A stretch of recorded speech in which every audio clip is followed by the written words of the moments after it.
Well, to go through the Sunday papers, as ever, I'm joined by Anna Mikhailova, who's the Deputy Political Editor of the Mail on Sunday. Lovely to see you, Anna. Thank you for coming in. I know you're very busy on the campaign trail yourself. Let's look at the Mail on Sunday, your newspaper's front page. Tory SOS to Rishi, give us tax cuts now. Now, this is Rishi Sunak, once again, facing pressure from within. I sometimes wonder, where is the real opposition for Rishi Sunak? Is it Labour or is it his own MPs? And this is the so-called popcons, the popular Conservatives, of whom Liz Truss is a member. Tell us about what they're saying to the Prime Minister this morning, Anna. So they have issued a 5-point plan of how to turn things around. Another 5-point plan, right? Yes, and the crux of it is that the manifesto has to include tax cuts, and they specifically want inheritance tax cuts, yes, and stamp duty, so significant cuts to those two. Obviously, this will be very popular with the Conservative base. But the grey wall that we were discussing earlier... Yeah, this is interesting. Let's just explain this. We know about the grey wall, we know about the red wall, we know about the blue wall. This is about this Conservative offer, particularly to the over 65s, who I guess they're thinking are the only caucus of support that they can truly rely on, with the polling suggesting that they've lost the 18 to 24-year-olds. And in fact, there was a poll in the weekend, I don't know if you saw it, suggesting that the Greens are ahead of the Tories among the under 50s. So the grey wall is the new target. Yes, exactly. And this plan is designed to try and do something with the polls, because at the end of the day, I mean, there was a big significant poll in the weekend in the Daily Mail, which showed that the Conservatives could be down to as little as 70-something votes, which, of course, is extraordinary. 70 seats, yeah. 70 seats. Exactly. 70 seats. 70 votes would be a really bad election for them. 70 seats. No, but the cataclysmic sort of what we call wipeout. NPR polling, and basically, like, there'll barely be a Tory left in sight. And that sparked, over the weekend, absolute fury from Conservative candidates and Rishi Sunak's own party. So it's completely understandable that people are saying, right, why aren't the things we're doing, which seemingly should be very popular, you know, boosting defence spending, yes, cutting national insurance, yes, cutting personal taxes, why aren't they landing? Why aren't the polls moving? Yes. We also have in the paper Jeremy Hunt, yes, saying that one of the reasons why we've gone for a July poll is that he saw that the two national insurance cuts didn't seem to resonate, didn't seem to shift the polls. No. And therefore, the big argument for wait until the autumn, another possible fiscal event, another possible tax cut. He says, if we do the same, there was no guarantee that would actually work. And I think you in your column touched very well on that actually the choice of a July election, while it seemed mad in the moment, is increasingly looking a lot more strategic. Well, I think he's caught reform off guard, certainly, and Nigel Farage's decision not to stand has been significant. We'll talk about Nigel in just a moment. But equally, I think Labour, I mean, they've spent the whole week talking about Diane Abbott rather than their own policies. And I wrote a column saying that I thought that Rishi Sunak had a pretty good week, all things considered, and considering the rain-soaked start to it all. But obviously there's a long time still to go, and the manifesto is going to be key. I mean, it's going to be key for all of the parties, but my goodness me, do you agree, Anna, that the Tory party manifesto needs to be full-throated Thatcherism, otherwise they're doomed? Well, it's interesting. Labour essentially doesn't need to say anything in their manifesto. Don't they, though? It's well, like this whole... How many shadow ministers have I had on here? And I've asked for substance over soundbite, and no questions are answered. And then they always say, wait for the manifesto. If the manifesto isn't worth the paper it's written on, then the electorate's going to go, sorry, what do you stand for? I don't know. I mean, I think the other thing they're very, very wary of is the Theresa May example. Yes. Being this far ahead of the polls and then having some bold policy, which is absolutely what they should be doing. I completely agree, particularly if they're about to be trusted with, the nation for what could be a two-term they don't government. Want a dementia tax moment where the whole thing's sunk. And that is, everything is about preventing something like that. You know, it's the Ming vase strategy that everyone talks about. He's carrying this Ming vase of the massive poll lead, and all he is focused on is not dropping it, not making any sudden movements. And I think with the polls as they are, it's totally understandable. It's all right if you're carrying a Ming vase by yourself. If you've got Angela Rayner and Diane Abbott careering into the Ming vase, it's difficult. Right, let's race through. The front page of the Sunday Telegraph tells the tale of yet another private school falling victim to Labour's VAT raid.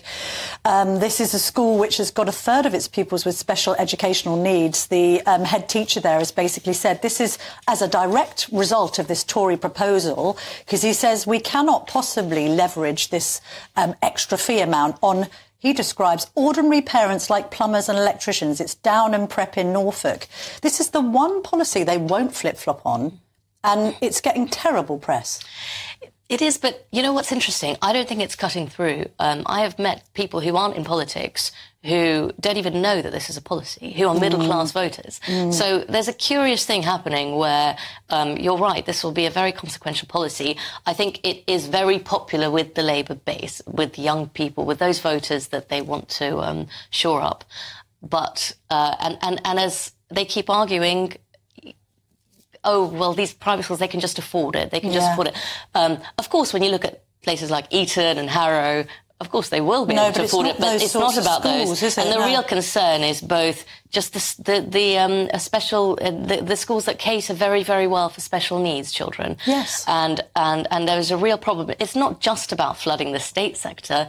It's also about having schools that can only cater for properly for these children. These parents of these children with special educational needs often don't have a choice.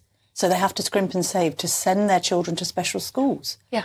And now they're going to be penalised. I shall be grilling Yvette Cooper about it. There's a quote, I mean, I found it really interesting that Wes Streeting said on Question Time, and it's quoted here in the article.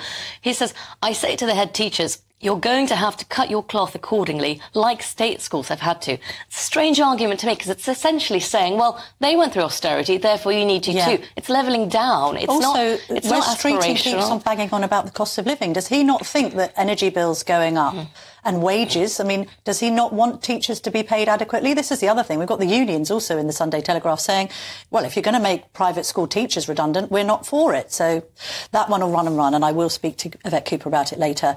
Let's talk about whether Nigel Farage of this parish, formerly of this parish, temporarily engaged in other matters, because I've been covering his show and I will continue to cover his show at 7 p.m. on weekdays until July the 4th. God, imagine if it was January the 4th. I think I'd probably have to lie down in a dark room for about 3 months.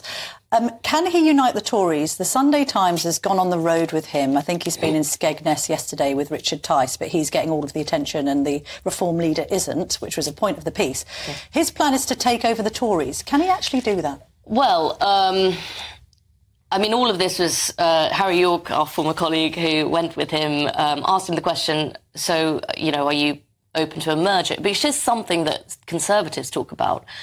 Conservatives, the popcorns, for example, that is something they look at as after. I wrote a piece a few weeks ago showing that their strategy is post-election looking at merging with Farage in some way, some kind of pact. Now, although Farage to that replied with characteristic modesty, he says, not a merger, more like a takeover. Yes. How that would actually work, I mean, logistically, he would have to run as an MP, which obviously he's not doing now. Yeah. He would perhaps be given a seat in the Lords, which people do talk about, and there are fans of that strategy.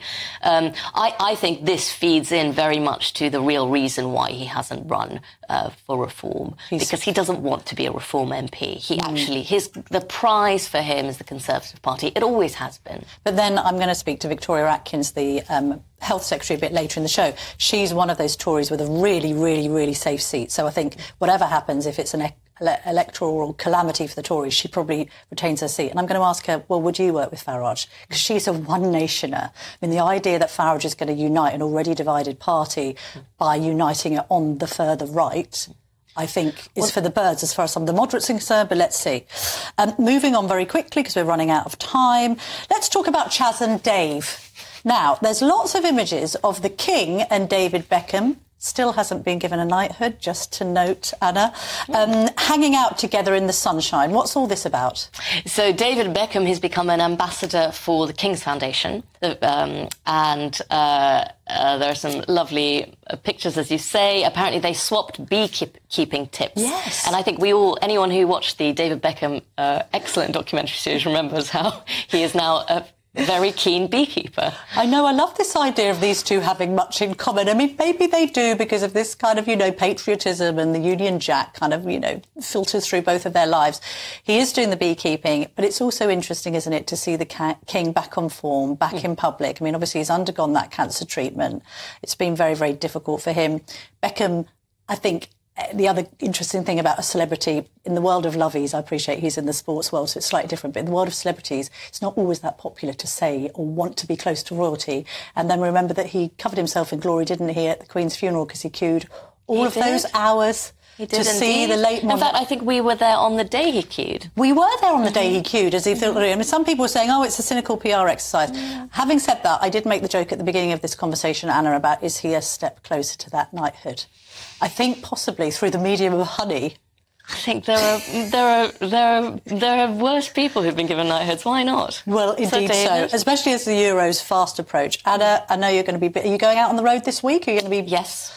You're going to be on a battle bus somewhere, you think? Not a battle bus, I think more individual battle busing pinning myself. People down for interviews for next Sunday's paper. Thank you very much indeed for joining us this morning.